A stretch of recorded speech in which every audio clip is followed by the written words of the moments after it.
every day's a weekend now. Isn't it the best? Hey guys, my name is Marc Gill. This is Marc's in the Grill. And can you guess what we're making today? I'll give you 3 shots at it, and the first 2 don't count. Everybody got it? Yeah, man. The best mac and also it's in the title. So it's, I don't know how I'm like surprising people or anything. So here's the deal, okay? We were gonna do like a big show. I've still got my smoker fired up, my RT 700, love that thing. I've still got the Blackstone ready to go. In fact, let's go ahead. Uh-oh. You know what? My measure of the quality of a grill is how often that sucker works. And that sucker works every time. That little push button thing, I love it. So let's turn that down a bit. And I got my wild side going. And I did this for kind of a neat reason, all right? By the way, do me a favor.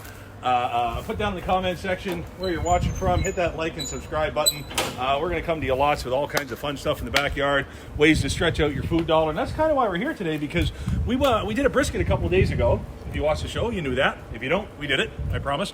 And 4 of us managed to tear through a 16-pound brisket in just a couple of days. We were supposed to do sandwiches and this and heat up on there and one on the grill and something on there. I don't have any left. So we took what we had left and we saved it for the big one. And that is our mac and cheese. So I want to do something kind of different, okay? Now, we're going to get everything ready there. But one of the things that I want to do is, if you've got different kinds of equipment, play around with it, man. Have some fun with it. We're going to use this guy for the wood fire, but you can use your Weber kettle or a big green egg for this part of it. What you do need, though, is one of these for what we're going to do. That's a perforated grill pan. I'll throw in the description down there where you can grab one of these. Now, what's cool about this, now I love my flat top. Don't get me wrong. You've seen me use my flat top. It's beautiful. And normally, I would heat all this up on my flat top. But you get the flat top taste. You can never get that charcoal or wood flavor up through if you're heating up your brisket. So, I think I want to do that this time, which is actually kind of fun. So hopefully that butter doesn't go in, because butter in a perforated pan is stupid. There we go. It is, I swear.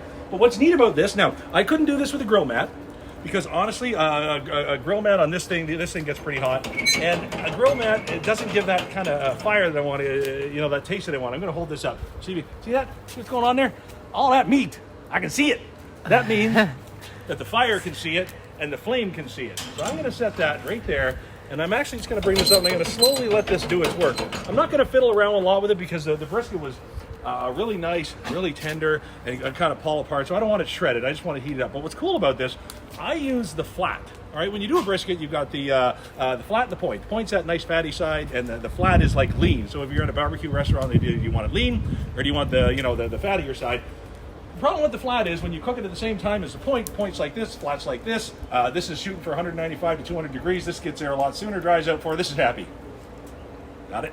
All right. So the way around that, boys and girls, is to either separate it at the rest point. The rest point's when you hit about 165 degrees, and then you can separate the top from the bottom. Or if you are uber skilled, which I am not, you can try and do it beforehand. And then that way you take one brisket,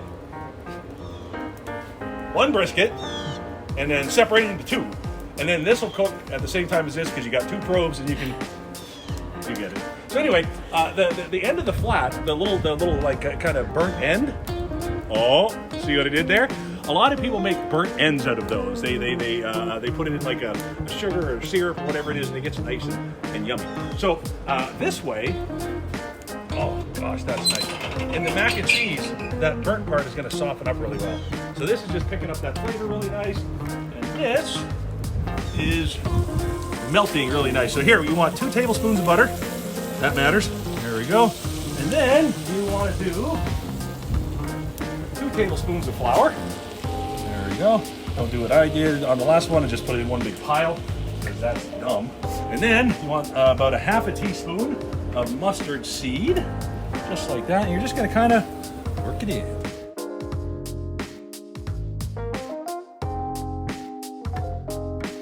All right, so now that we got our flour and our butter and our mustard seed and our onion powder, now, a little bit at a time, we're just gonna, oh, you know what?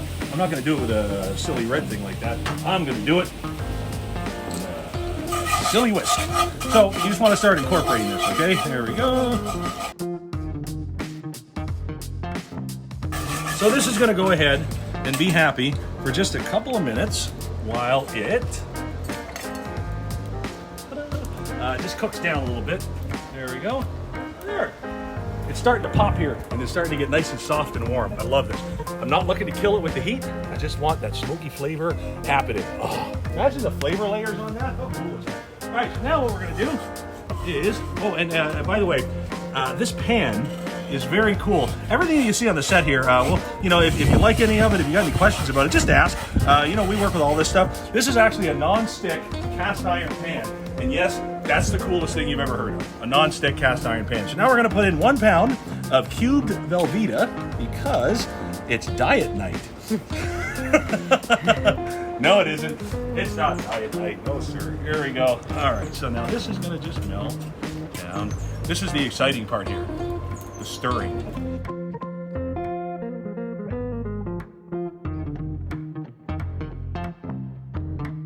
So here, look at this, guys.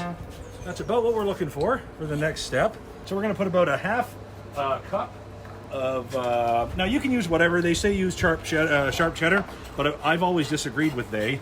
So we got a little bit of spicy cheese in there. I like the spicy cheese. I like the spicy cheese. I'm out of tacos, so this is where I'm getting my spices. It's like taco mac and cheese. This has got a bit of a bite. So here we go. We have a nice, thick, yummy, cheesy, are you kidding me?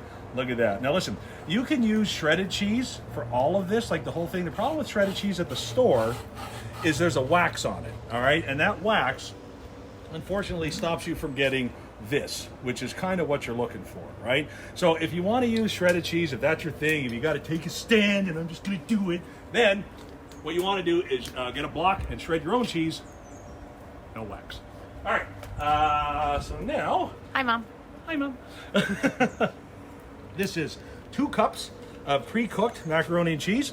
I remember in my earlier cooking days, I think for some foolish reason, I put in uncooked, thinking that it would cook at the same time. You know what? It doesn't. Well, don't look at me like that. I was like 14. There we go. So take it off the heat. There we are. And now we're just going to start to incorporate that cheese. And remember, you took this off the heat. So this step you want to do right away. There we are.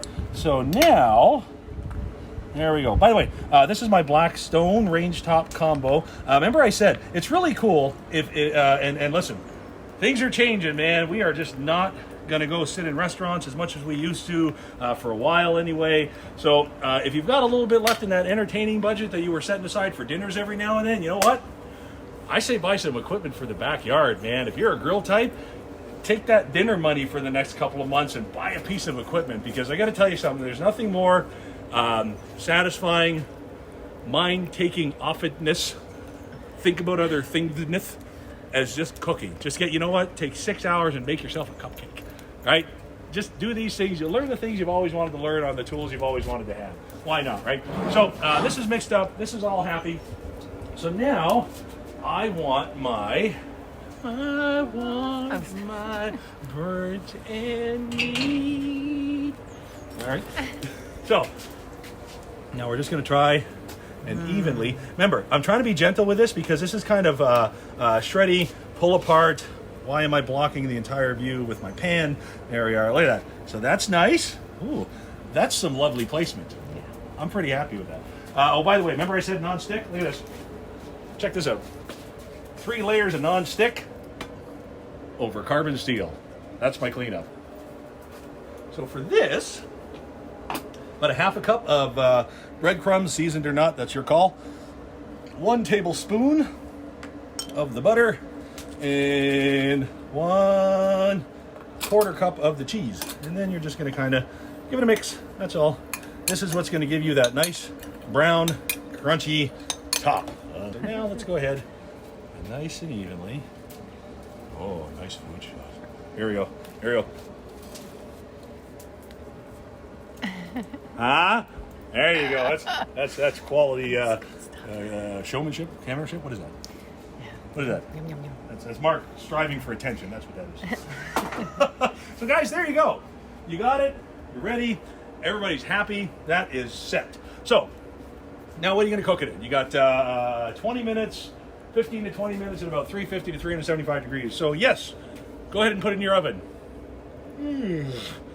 Big green egg, getting better. But the smoker makes life easy, man. Listen, your oven is 16 square feet of hot air, like me, that really does nothing but just surround your food with dryness. That's all it is. All right, so whatever flavors are going to be in that food or whatever you put in. The nice thing about using a big green egg, one of these or one of those, oh God, I love that thing. The nice thing about that is, first of all, the flavor is different. It's either all wood pellets, all wood, or that jumbo natural lump charcoal. Every one of those has a bit different of a flavor. They're all really good. They're all really rich, and they're all really here over and above where your oven is. So if you got a bake dish and you've got a smoker or you've got an electric one or anything like that, remember, you can also use that as your oven for almost anything. So always keep that in mind, all right? So that's what we've done here. Don't look, turn around for you. Okay, I can do it. All right, here we go. We're ready. Come on over here, guys. There we go. I love this.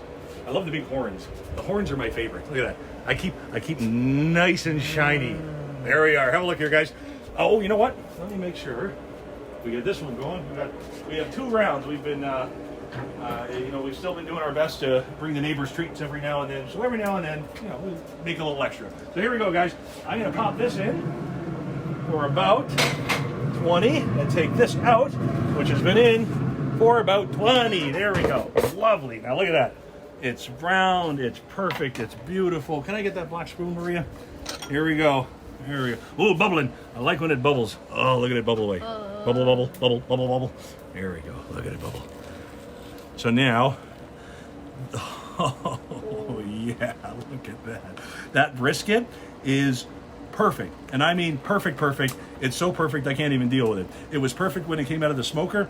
We did it perfectly with that perforated pan. Perfect perforation. And the mac and cheese. So listen, little side note, come here, look at this. When it comes time to clean this pan, nothing there. Look at that. Isn't that cool? You ever seen cast iron do that? Don't got to season it or nothing. All right, it all comes down to the taste. So, the brisket that what I would normally use for burnt ends, kind of reconstituted and got all nice and creamy and soft in there. Look at that. Look at the fork just kind of fall into it. Oh, yeah. Oh, come on. Is that ever nice?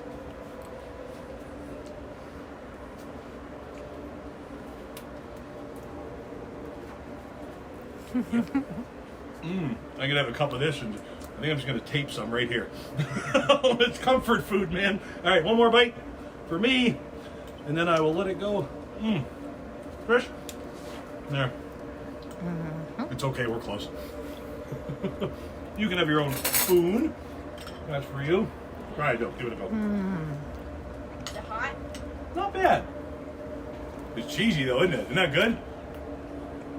Oh my god. All right, that's cool. We're gonna get the boy fed, the whole 9 yards. So, guys, keep an eye on leftovers and ways you can stretch your dollar, stretch your budget. We're all gonna have to make that food last for a little while. So, if you got nice big cuts of meat like the brisket, unless you live with a bunch of savages like I do that go through 15 pounds of it in a day and a half, then you can take that and make a bunch of meals out of it, a whole bunch of different things. Bottom line is, guys, you want to make sure that you're really doing everything you can to make yourself feel good, feel better, take your mind off things. And if I can stress one thing more than anything, and you've heard it from everybody, no matter what you do, where you go, just make sure every time that you wash your hands.